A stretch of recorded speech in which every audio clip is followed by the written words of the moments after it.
Mesdames et messieurs, chers étudiants, chers stagiaires, bonjour, bonsoir, ça dépend de votre situation. Alors aujourd'hui, on va faire un cours sur comment créer les codes journaux. C'est-à-dire, c'est quoi les codes journaux? Ce sont les codes sur lesquels on va saisir les opérations. Comment on va faire? Par exemple, on va aller à structure, c'est la création de codes journaux. C'est quoi les codes journaux? On va les voir. Supposons alors, il faut y aller ici. Alors, ces codes journaux, ce sont dans le côté traitement sur lequel on va saisir les opérations.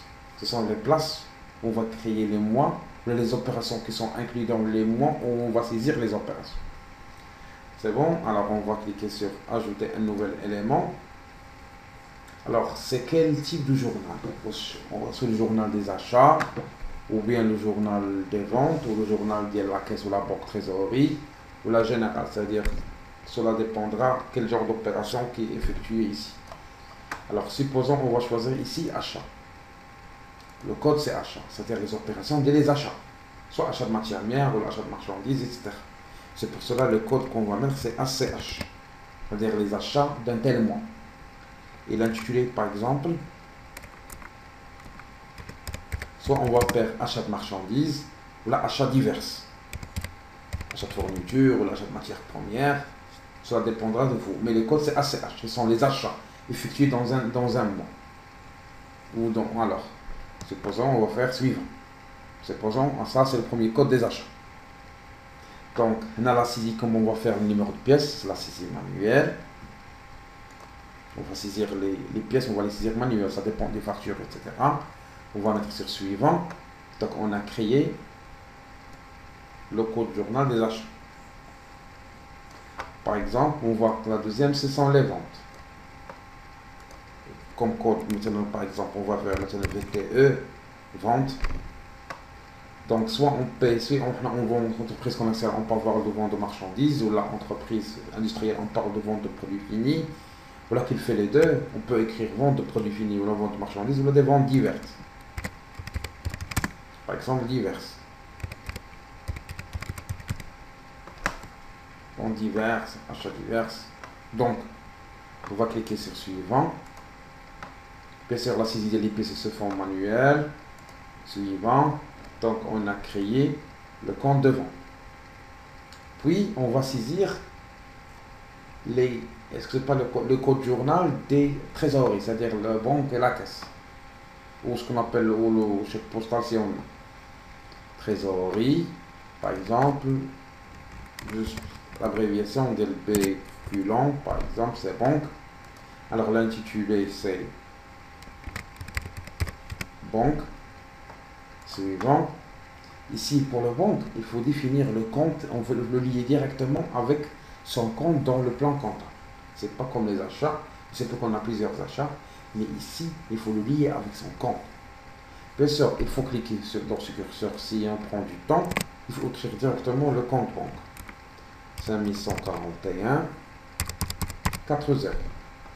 Pourquoi on clique en contrepartie, c'est-à-dire c'est un compte qui est en contrepartie des opérations, soit des achats, soit des ventes. Donc, c'est par rapprochement, non, sur le compte de trésorerie. C'est-à-dire, vous souhaitez effectuer le rapprochement avec le compte là. Si on va vérifier à la fin, on vérifie sur le compte directement de la banque. Et pourquoi on a caché en contrepartie des règlements enregistrés?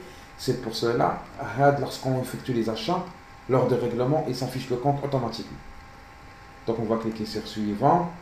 Donc, on va saisir le numéro de chèque ou le numéro de virement manuel, etc. On va cliquer sur suivre. Donc, on a créé le numéro de compte. Maintenant, on va chercher le numéro de compte caisse ou le code journal caisse, c'est pas le numéro de compte.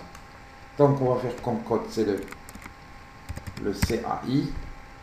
Alors, l'intitulé, par exemple, ce sont les caisses. Automatiquement, ils vont nous donner liaison comme tout à l'heure au curseur ou là son compte dans le plan comptable. Parce que j'ai déjà inutile de chercher pour ne pas perdre du temps. La même chose en contrepartie des règlements. Puisqu'on parle de la caisse, c'est un compte de trésorerie. On va cliquer sur suivant. Le numéro de pièce caisse est saisi manuellement. Cliquez sur suivant. Maintenant, c'est divers, ce sont les autres opérations diverses, c'est-à-dire règlement des timbres, transport, etc. Il faut cliquer sur Général. Qu'est-ce que c'est le code? C'est OD, c'est les opérations diverses. Autre opération, la opération diverse. L'intitulé, par exemple, c'est opérations diverses. Règlement de personnel, etc. Donc, c'est opérations diverses. Donc, et cliquez sur suivant. La saisie des pièces, maintenant du bulletin de paie, la saisie de compte CNSS, etc. Manuel, etc. On va cliquer sur suivant. Donc, on a cliqué, on a créé. Alors, c'est bon, on ne va pas rien ajouter. Ici, on a créé ce qu'on appelle le code journaux sur lesquels on va saisir. Pourquoi on a fait tout cela? Je vais vous montrer maintenant pourquoi on a créé ce code journaux à partir de vos structures. Si on veut traiter les opérations, on va aller directement sur journaux de saisie. Qu'est-ce qu'on trouve? Ce qu'on a créé maintenant, les achats divers, les ventes diverses, pour chaque mois. Pour le janvier, qu'est-ce qu'on a? Les achats.